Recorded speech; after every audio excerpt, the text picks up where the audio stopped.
dentro del término de la legalidad también para la misma Asamblea Legislativa al no elegir en tiempo. Es que no solo no estamos hablando de tiempo, estamos hablando ya que tiene 4 meses de desfase. Si alguien suma también las otras elecciones no hechas, es decir, hay un faltante al compromiso constitucional también de parte de la Asamblea Legislativa en sus funciones.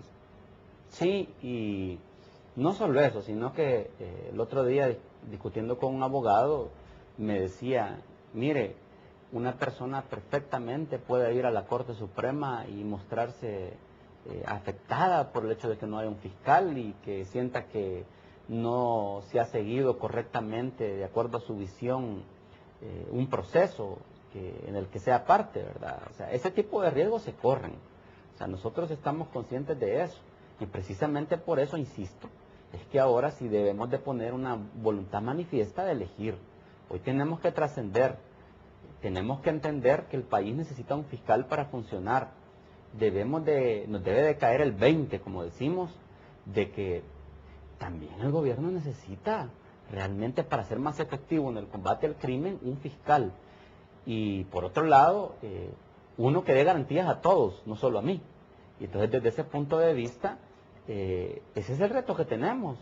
Usted lo mencionaba, después de la vacación todavía es 26 o 28. Claro. Y votar, debe Arena votar, es decir, la pretensión de Astor Escalante, o deben ser estos dos nombres, también el de Henry Campos, abrir la mesa nuevamente, esa es la salida, digo, de beneficio para el pueblo, para lo que necesitamos como fiscal general, no por las complacencias políticas. En la primera etapa que la Asamblea Legislativa tuvo de la discusión de fiscal, a donde se llegó a 3 nombres, yo planteé en la comisión política que había una realidad política que no podíamos pasar por alto, y era que ninguno de los 3 tenía los 56 votos necesarios para ser electo. Y resulta que llegamos exactamente al mismo lugar. Entonces, si uno está consciente de que estas personas no tienen los 56 votos, y a pesar de que tengan, digamos,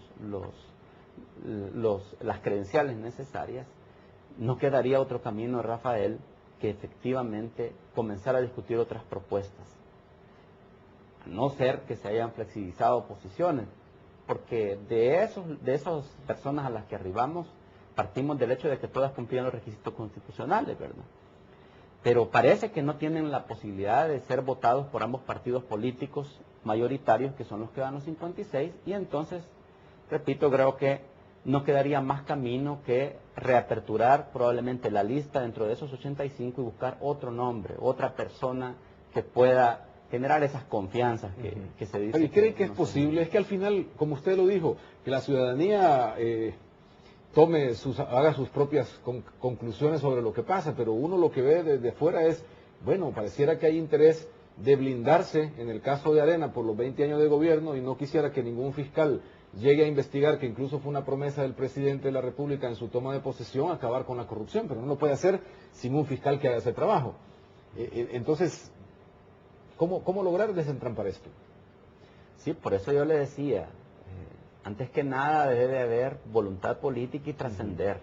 La discusión debe de trascender a un nivel que ponga relieve la necesidad de que el país funcione, de que sus instituciones tengan gente capaz y idónea al frente. Es que ese es el salto de calidad que debemos de dar. Por el amor de Dios, y lo que queremos es realmente mostrar que nosotros estamos interesados en darle señales claras a la nación de que queremos a la mejor gente al frente de las instituciones. Allí dentro de esos 85 hay personas que pueden ser fiscal general de la República. Ese salto es el que tenemos que dar, trascender de la, insisto, de la discusión de qué es lo que yo quiero, a quién quiero yo como fiscal, hecho a mi medida, a el tema de qué es lo que la Constitución establece y el país necesita. Sí, porque el Frente también debe renunciar a la visión de tener un fiscal que haga el trabajo que quiere que haga, sino que sea independiente en ese sentido. Sí, ambos partidos mayoritarios deben de dar señales claras, y esta es una oportunidad importante para hacerlo, en el sentido de que quieren que el país funcione, que funcione bien. Y desde ese punto de vista tienen ciertamente mucha responsabilidad ellos, en tanto son los que definen, de superar los obstáculos. Pero ahí también yo tengo que ser bastante objetivo en decir que los partidos minoritarios también tenemos algún nivel de responsabilidad, en tanto estamos siendo parte de la discusión.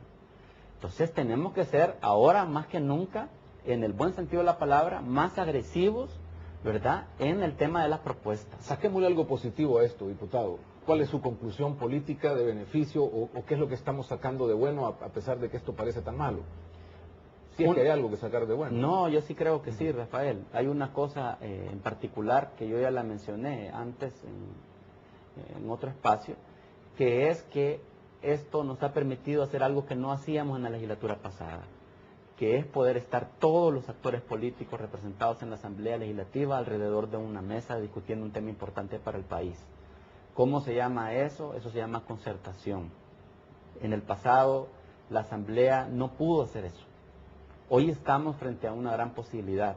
Estamos viendo posiciones antagónicas que antes parecía difícil unir alrededor de una mesa en una discusión, y estamos dando pasos pequeñitos, muy chiquitos. La Corte Suprema, yo digo, fue un pequeño pasito en esa dirección. ¿Pero le parece bueno que siga siendo la mesa de Casa Presidencial y no de la misma Asamblea Legislativa? Importante su pregunta, porque eso me permite decir lo siguiente alrededor del tema. ¿Cuál ha sido el papel del presidente Funes en este tema? El papel del presidente ha sido de acercar posiciones en aquellos momentos en que están trabadas. Pero ¿quién está tomando las decisiones? Los diputados. ¿Quiénes están definiendo el método? Los diputados. ¿Quiénes somos los que no hemos podido llegar a un acuerdo político sobre el tema? Los diputados.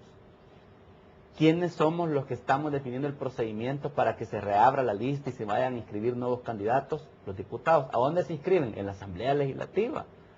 ¿Cuál ha sido el papel del presidente? Una suerte de mediador con su secretario de Asuntos Estratégicos y de facilitador del proceso. Pero aquí sí debo decir que somos nosotros realmente, en mucho, los responsables de todo lo que está ocurriendo, lo bueno y lo malo. Y en ese sentido, yo sé que ha sido muy cuestionado el hecho de que sea en el recinto de Casa Presidencial y no en la Asamblea Legislativa el lugar donde estemos discutiendo. Si usted quiere mi opinión, yo le diría, no nos está restando facultades constitucionales, en tanto, como le digo, los que estamos definiendo todos somos los diputados. Más bien, en la etapa anterior fue en la Asamblea Legislativa totalmente. Cambiemos el escenario donde era, ya en la Asamblea Legislativa, en la Comisión Política, en el recinto legislativo. ¿Y qué hubo? ¿Hubo acuerdo? No hubo. ¿En tema de Corte Suprema de Justicia lo hubo? No, no lo hubo. Lo logramos en un ambiente distinto de discusión. Creo que es lamentable decirle esto a la ciudadanía, pero a veces en la Asamblea Legislativa no es el lugar donde se ponen serias las posiciones. Es el lugar donde más bien a veces se cierran las posiciones, se ponen inflexibles y a ratos bastante politiqueras. Eso no ha existido en la discusión que estamos teniendo en Casa Presidencial.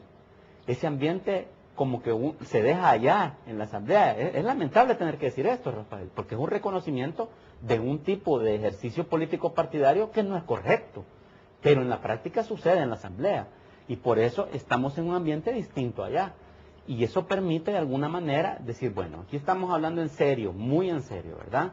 Y desde ese punto de vista nos despojamos de esos fanatismos, de esas posiciones apasionadas, más partidarias que de interés para la nación, y discutimos en serio un tema. Eso es positivo, yo lo veo positivo. Si eso es interferencia del Ejecutivo con lo que el Legislativo hace, contrario a lo que algunos piensan, yo que he estado en la discusión considero que no. Porque yo no he visto a un presidente que está diciendo deben de hacer esto. Es más, fíjese, voy a ser infinito aquí. Y creo que a mi regreso a Casa Presidencial probablemente esto me valga algunas críticas. Pero le voy a hacer una evidencia. En el proceso de Corte Suprema de Justicia hubo más de alguien que dijo, presidente, usted también proponga candidatos. Y el presidente no aceptó. Él dijo que eso correspondía a los diputados, a la Asamblea Legislativa. Y todos lo entendimos y nunca más se abordó ese tema. O sea, si tuviéramos realmente una interferencia, ahí hubiera habido una oportunidad de que eso se reafirmara, y no sucedió. Por el contrario, fuimos nosotros como diputados los que seguimos el proceso y llegamos a buen término. Yo desde ese punto de vista no lo veo mal. Muchísimas gracias, diputado.